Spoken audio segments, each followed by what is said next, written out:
Morning லைவ்ல திவாகர் வந்து camera முன்னாடி நின்று பேசிட்டு இருக்காரு. யாருமே நாங்கள் கொஞ்சம் கூட எக்ஸ்பெக்ட் பண்ணல இந்த மாதிரி ஒரு விஷயம் நடக்கும்னு.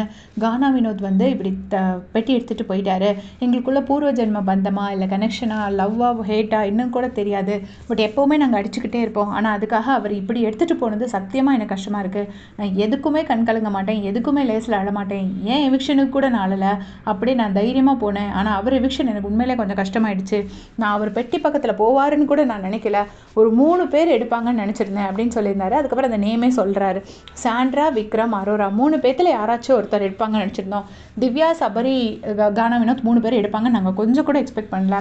அரோராலாம் எடுக்கலாங்கிற லெவலுக்கு போயிடுச்சு. கேரட் அல்வா ஊட்டி விட்டுட்டு இருந்தாரு.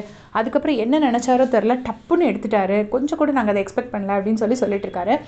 எந்த கண்டஸ்டண்ட்டுமே இவர் எடுப்பாருன்னு நாங்கள் எதிர்பார்க்கல அப்படிங்கிறாங்க.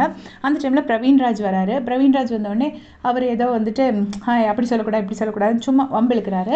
வம்பிழுத்ததுக்கப்புறமா பிரவீன்ராஜ் கூட என்கிட்ட சொன்னார், ஒருவேளை ஆசிலேஷனில் இருக்கிற மாதிரி இருக்கே, எடுத்துருவார், ஒரு மாதிரி கொஞ்சம் ஆசிலேஷனில் இருக்கிற மாதிரியே இருக்கே காணோம்னு பார்த்தா அப்படின்னு சொல்லிட்டு சொன்னார்.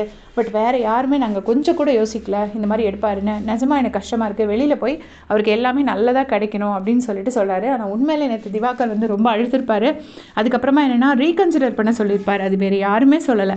அவர் திருப்பி சொல்லியிருப்பார், நீங்கள் பிக் பாஸ்ட்டை இப்போவும் கூட கேளுங்க, வேணான்னு சொல்லுங்கள், அந்த மாதிரி நம்ம மாற்றணுன்னா மாற்றிக்கலாம் அப்படின்னு சொல்லியிருப்பாங்க. எனக்கு என்னவோ சும்மா என்கிட்ட சண்டை போட்டு நீங்கள் பெட்டி எடுத்துகிட்டு போன மாதிரி ஆயிடக்கூடாது, இப்போ கூட ஒன்றும் பிரச்சனை இல்லை, நீங்கள் கேளுங்க அப்படின்னு சொல்லியிருப்பார். உண்மையிலே கானா வினோத் கட்டிப்பிடிச்சி அழலாம் செஞ்சுருப்பார். ஆனால் அவரும் அதை ஈஸியாக எடுத்துகிட்டு அவரும் நல்லா சந்தோஷமாக இவரை ஹக் பண்ணிட்டு தான் கிளம்பி போயிருப்பாங்க. அதை தான் அவர் இப்போ சொல்லிட்டு இருக்காரு. நிஜமாக நான் கொஞ்சமும் எக்ஸ்பெக்ட் பண்ணல அவர் இப்படி பண்ணுவார். நான் அவரை ரொம்ப வம்பிழுத்தேன், சண்டை போட்டேன், எல்லாமே ஓகே.